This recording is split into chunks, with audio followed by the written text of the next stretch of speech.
Hello friends, आज मैं आपको अपने इस वीडियो में दांतों से रिलेटेड जो भी प्रॉब्लम्स होती हैं उसके बारे में बताऊंगा। दांतों में कैविटी होना और दांतों का परमानेंटली डैमेज होना, और जो हार्ड सरफेस होता है एनेमल या उसके नीचे एक और लेयर होती है डेंटाइन, उसको डिटेरियोरेट होना या वहाँ पर उसका डिके हो जाना और दांत का निकल जाना, और वहाँ पर जो है स्वेलिंग होना, बहुत ज़्यादा दर्द होना, इस तरह की जो भी प्रॉब्लम्स होती हैं उसके बारे में बताऊंगा। अगर आपको दांतों से रिलेटेड कोई भी प्रॉब्लम है तो ये वीडियो आपके लिए बहुत ही इंपॉर्टेंट है। इस वीडियो को आप पूरा देखें और लाइक शेयर ज़रूर करें। अगर अभी तक मेरे चैनल को सब्सक्राइब नहीं किया है तो सब्सक्राइब ज़रूर करें, बेल आइकन दबाएं, जिससे जो भी मैं वीडियो डालता हूं उसका नोटिफिकेशन आपके पास तक पहुंचता रहेगा। तो मैं डॉक्टर इशफाक, मैं आप सबका अपने चैनल में बहुत बहुत वेलकम करता हूँ।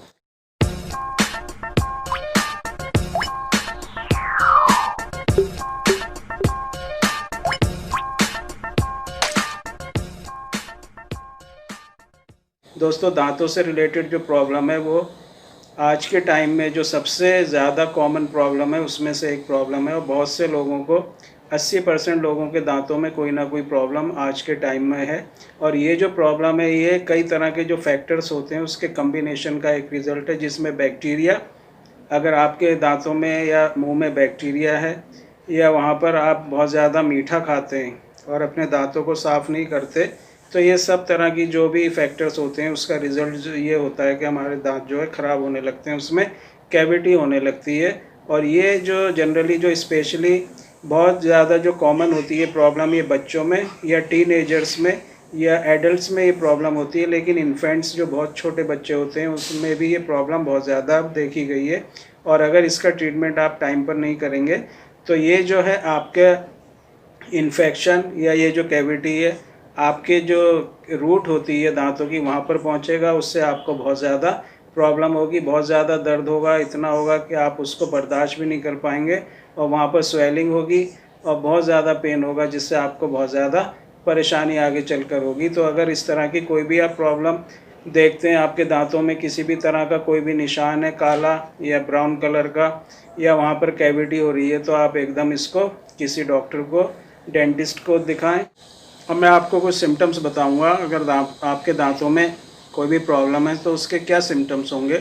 जो उसके साइन ऑफ सिम्टम्स होंगे वो कैविटी, वहाँ पर होल हो जाना, ये डिपेंड करता है आपकी लोकेशन पर। और ये जो कैविटी होती है ये स्टार्टिंग में जो है बहुत ही छोटा सा वहाँ पर एक निशान होगा, वहाँ पर फिर एक होल होने लगेगा जो आगे चलकर टाइम के साथ बड़ा होता चला जाएगा, और आपको इससे जो है प्रॉब्लम, बहुत ज़्यादा प्रॉब्लम होगी। जो सिम्टम्स हैं इसमें दांत में बहुत ज़्यादा दर्द होना, और ये दर्द जो है लगातार भी हो सकता है और रुक रुक कर भी हो सकता है। उसके अलावा आपके दांत में सेंसिटिविटी हो जाना, आप कोई भी गर्म या ठंडी चीज़ खाते हैं या पीते हैं तो आपके दांतों में उससे लगना या दर्द का बढ़ जाना, और ये दर्द जो है कम, हल्का या बहुत तेज़ भी हो सकता है। और खाने से, पीने से, कोई भी आप मीठा खाते हैं या कोई भी गर्म चीज़ या ठंडी चीज़ खाते हैं तो ये दर्द आपका बढ़ सकता है। और वहाँ पर आपको जो है, जहाँ पर भी आपको ये प्रॉब्लम होगी वहाँ पर दांत में या दाढ़ में आपको एक होल दिखाई देने लगेगा, एक गड्ढा सा दिखाई देने लगेगा, एक निशान सा आपको दिखेगा। जैसे मैंने बताया, ये ब्राउन कलर का, ब्लैक कलर का या कोई और तरह का निशान आपको वहाँ पर दिखाई देगा। अब इसके क्या क्या कॉजेज़ हो सकते हैं।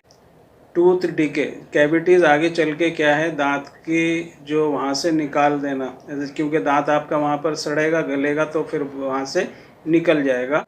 और ये जो दांतों में जो कैविटी होती है या दांत जो सड़ जाता है, गल जाता है, वो किस तरह स्टेप वाइज होता है। उसमें जो पहला स्टेप होता है वो है प्लाक फॉर्मेशन। एक तरह का मटेरियल जमने लगता है दांतों में जिसको प्लाक कहते हैं, डेंटल प्लाक कहते हैं, जो कि स्टिक की चिपकने वाला सब्सटेंस होता है जो आपके दांतों में चिपकता है। और ये जो है, कोई भी आप अगर मीठी चीज़ खाते हैं या स्टार्च वगैरह अपने फूड में इंक्लूड करते हैं और अपने दांतों को साफ़ नहीं करते, तो ये जो शुगर है और स्टार्च है, अगर वो साफ़ नहीं होगा तो बैक्टीरिया वहाँ पर ग्रो करेगा इस स्टार्च में और शुगर में, और वहाँ पर एक तरह का सब्सटेंस बनाएगा, बैक्टीरिया के रिएक्शन से एक सब्सटेंस बनेगा जिसको प्लाक कहते हैं। और ये प्लाक जो है आपके दांतों में चिपकेगा और टाइम के साथ ये जो है हार्ड होने लगेगा, और ये एक दूसरा मटेरियल बनाएगा। जब ये बहुत ज़्यादा हार्ड हो जाएगा, आपके जो मसूड़े हैं वहाँ पर एक पीले कलर का या वाइट कलर का पत्थर सा आपको दिखने लगेगा, जिसको टार्टर या कैलकुलस कहते हैं।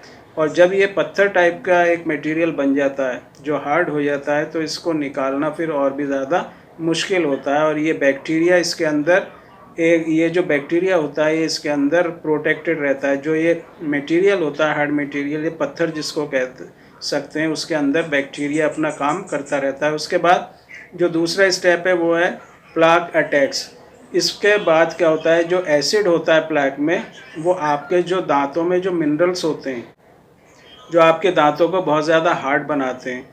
और आपके अगर दांत का देखेंगे स्ट्रक्चर, जो बाहर की जो लेयर होती है, जो सबसे हार्ड लेयर होती है, जिसको एनामल कहते हैं, तो ये बैक्टीरिया या जो प्लाक होता है या जो एसिड बनता है, वो उसको घोलने लगता है, उसको घोल देता है, डिज़ोल्व करने लगता है, और वहाँ पर एक तरह की कैविटी बन जाती है। और वो जो बाहर की जो लेयर होती है वो उसको गला देती है, और बैक्टीरिया और एसिड उसके साथ रिएक्ट करते हैं। और जब बाहर की जो सबसे बाहर की जो लेयर होती है वो जब घुल जाती है, ख़त्म हो जाती है, तो उसके बाद एक और लेयर आती है हमारे दांत की, जिसको सेकंड लेयर कहते हैं या जिसको डेंटिन कहते हैं, जो कि कंपेरेटिवली जो एनामल होता है उसके कंपेयर में ये सॉफ्ट होती है। और जब ये बैक्टीरिया और एसिड उस सॉफ्ट लेयर में पहुंचता है तो उसको और आसानी से वहाँ पर डिज़ोल्व कर देता है। तो आपकी ऊपर की जो लेयर होती है जो सबसे हार्ड होती है एनामल, और उसके बाद जो दूसरी लेयर होती है जिसको डेंटिन कहते हैं, दोनों वहाँ पर जो है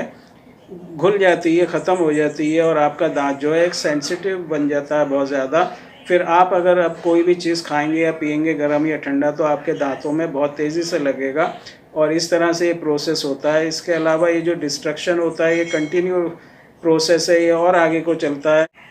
ये इन्फेक्शन फिर आपका जो है ऊपर दो लेयर को ख़त्म करने के बाद जो तीसरा जो उसके बाद एक पल्प होता है, जो दांतों का मटेरियल होता है जिसको पल्प कहते हैं, जिसमें नसें या ब्लड वेसल्स रहते हैं, वहाँ पर ये इन्फेक्शन पहुँच जाता है।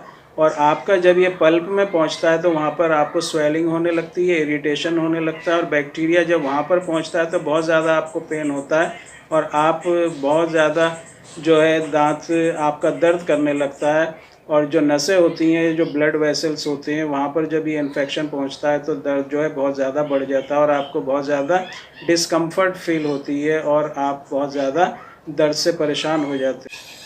अब इसके बाद मैं आपको बताऊंगा किन लोगों में ये जो रिस्क होता है इसका, कौन से लोगों में ज़्यादा होता है। तो जिसको भी दांत है, जिसके पास दांत है, उसमें ये जो रिस्क है वो रहेगा ही। अगर आप अपने दांतों की सही से देखभाल नहीं करेंगे, उनकी केयर नहीं करेंगे, तो कोई भी आपकी एज है, आप मेल हैं या फीमेल हैं, तो आपके कैविटी होने के चांस जो हैं पूरे रहेंगे। लेकिन कुछ दूसरे फैक्टर पे भी ये डिपेंड करता है। पहला जो चीज़ है वो है टूथ लोकेशन। दांतों, कौन से दांत में ये जो कैविटी है वो होने के चांस ज़्यादा रहते हैं। जो अंदर के जो दांत होते हैं, जिनको दाढ़ कहते हैं या जिनको मोलर या प्री मोलर कहते हैं, वहाँ पर जो कैविटी है वो होने के चांस ज़्यादा रहते हैं, क्योंकि इन दांतों में जो है ग्रूव या पिट, वहाँ पर गड्ढे बने होते हैं। तो वहाँ पर जो खाने के अटकने के या फंसने के चांस जो हैं ज़्यादा रहते हैं, और वहाँ पर जब खाना फंस जाता है और अगर आप सफाई नहीं करते तो वहाँ पर बैक्टीरिया की ग्रोथ ज़्यादा होती है, और वहाँ पर जो है कैविटी बनने के चांस जो हैं ज़्यादा रहते हैं। तो दाढ़ में आपने देखा होगा कैविटी जब भी बनेगी तो वो दाढ़ में बनती है, दांत में बनने के चांस जो हैं बहुत कम होते हैं। उसका यही है कि एक तो सरफेस ज़्यादा होता है वहाँ पर, दूसरा जो है ग्रूव्स होते हैं, और खाना वहाँ पर ज़्यादा अटकता है, क्योंकि हम खाना जब भी चबाते हैं तो अपनी दाढ़ों से मोलर या प्री मोलर से चबाते हैं, तो खाना वहाँ पर लगा रहता है, और वहाँ पर बैक्टीरिया उस पर रिएक्ट करता है और कैविटी बनाता है। उसके अलावा दूसरा जो फैक्टर है जिस पे कैविटी डिपेंड करती है, वो किस तरह का आप जो है किस तरह का आप खाना खाते हैं। तो अगर आप इस कुछ ऐसे खाने खाते हैं, कुछ ऐसे फूड आइटम अपनी डाइट में ज़्यादा लेते हैं, जैसे मिल्क या मिल्क प्रोडक्ट, आइसक्रीम, शहद, sugar, soda, dry fruits, cake, cookies या कैंडी, टॉफ़ी या चिप्स, कुरकुरे, इस तरह के जो स्टिकी होते हैं, जो चिपक जाते हैं दांतों में, तो इस तरह के अगर आप बहुत ज़्यादा खाना अपनी डाइट में इंक्लूड करते हैं या खाने की आपको आदत है, तो कैविटी होने के चांस भी बहुत ज़्यादा रहते हैं। या कोई ऐसा ड्रिंक जिसको हम सिप करते हैं, जैसे चाय, जूस, कॉफ़ी, जो है एसिड ज़्यादा होता है, तो इस तरह के अगर हम खाने लेते हैं तो उससे भी जो है कैविटी होने के चांस जो हैं बहुत ज़्यादा रहते हैं। इसके अलावा जो दूसरे फैक्टर हैं अगर आपको इस तरह की आदत है कि रात को आप दूध पीते हैं या कोई दूसरा लिक्विड जैसे जूस वगैरह या कॉफ़ी लेते हैं, उसके बाद अगर आप दांत को अपने ब्रश नहीं करते, वहाँ पर सफाई नहीं करते, तो बैक्टीरिया ग्रो करेगा, उसके बाद जो है आपके दांत को जो है वहाँ पर डैमेज कर देगा। और कहते हैं अगर आपको ब्रश करने की आदत नहीं है, आप सुबह शाम अगर खाना खाने के बाद या नाश्ता करने के बाद सुबह या रात को सोने से पहले अगर ब्रश नहीं करते हैं, अपने दांतों की सफाई नहीं करते हैं, तब भी कैविटी होने के चांस जो हैं बहुत ज़्यादा रहते हैं। तो ये कुछ फैक्टर्स हैं जिससे कैविटी या दांत में इन्फेक्शन या बैक्टीरिया की ग्रोथ होने के चांस जो हैं बहुत ज़्यादा रहते हैं। इसके अलावा अगर आपके दांत में किसी भी तरह की प्रॉब्लम है, आपको कोई कैविटी हुई है, इन्फ्लेमेशन है वहाँ पर, या उसके अलावा बहुत ज़्यादा पेन है, दर्द है, तो मैं होम्योपैथिक मेडिसिन अपने इस वीडियो में बताऊंगा जो बहुत ही इफ़ेक्टिव है और जो एलोपैथिक पेन किलर होते हैं उससे भी अच्छा ये काम करती है। उसके अलावा इसका कोई भी साइड इफ़ेक्ट नहीं है। इस होम्योपैथिक मेडिसिन का नाम है प्लेंटेगो। प्लेंटेगो का आपको मदर टिंचर लेना है और जहाँ पर भी आपके दांत में कैविटी है, इन्फेक्शन है, इन्फ्लामेशन है और उसके अलावा बहुत ज़्यादा दर्द है, तो आप इस मदर टिंचर को कॉटन में लगा लें और कॉटन को इसमें डिप करने के बाद जहाँ पर भी कैविटी है वहाँ पर इसको कॉटन को रख लें और अपने दांतों से दबा लें। इसको 2 से 4 मिनट तक इसी तरह से रखा रहने दें। उसके बाद कॉटन आप निकाल सकते हैं, लेकिन कुल्ला ना करें। तो आप देखेंगे 2 से 4 मिनट में ही आपके दांत का या दाढ़ का जो दर्द है, इन्फेक्शन और वहाँ पर स्वेलिंग वगैरह जो भी प्रॉब्लम है वो इससे ठीक होगी। बहुत ही इफ़ेक्टिव होम्योपैथिक मेडिसिन है। इसके अलावा एक जो दूसरी होम्योपैथिक मेडिसिन इसके साथ आपको लेना है वो है आर्निका। आर्निका को आपको 200 पोटेंसी में 2 बूंदें अपनी टंग के ऊपर डालनी है सुबह, 2 बूंदें शाम को।